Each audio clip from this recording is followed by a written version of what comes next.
Kaspa smart contracts. Long-term downtrend looks potentially like we've broken out if we do see some substantial upside, potentially looking at the 10-cent region. And if we can hold that, very, very, very good signs for Kaspa, I'm not going to lie.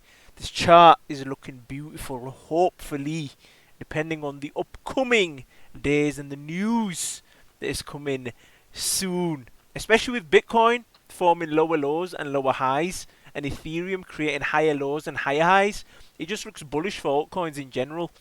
One of the ones that are trending currently is Solana though, and it's actually doing a madness if you deep it.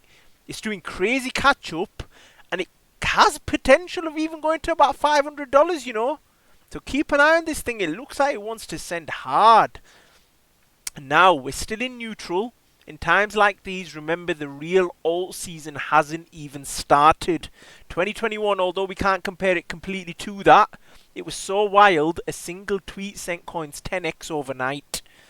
Hopefully we've picked the right ones, because if you've picked the right ones, you've made a very, very, very good decision. Now, Casplex L2 final touches before mainnet. Smart contracts on Kaspa deserve nothing less than perfection. This is what I love about this project. They're aiming for perfection. No bugs, just final touches. And if we actually look at this, closing thoughts, we know the community is eager and so are we, but excellence takes time.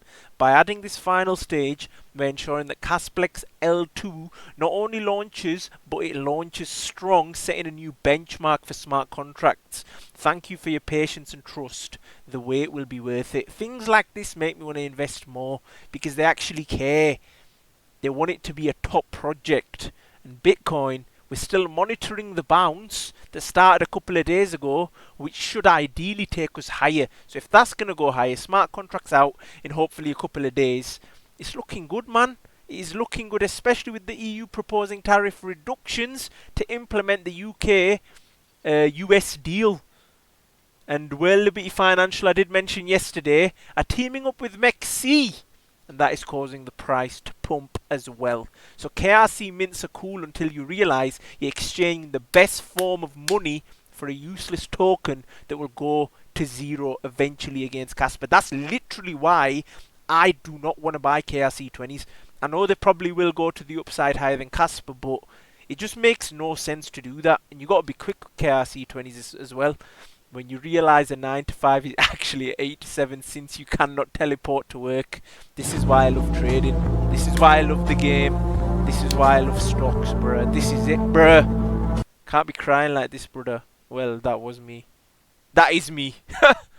Be prepared for major options expiry on Friday. So maybe Friday can be very volatile tomorrow, giving me a better entry on Kaspa. Because I'm going to be honest, I've taken a few L's, I've taken some profits here and there on Kaspa, but I want to be able to hold this now for a good few months and see major upside. Ethereum still is going to do well as well.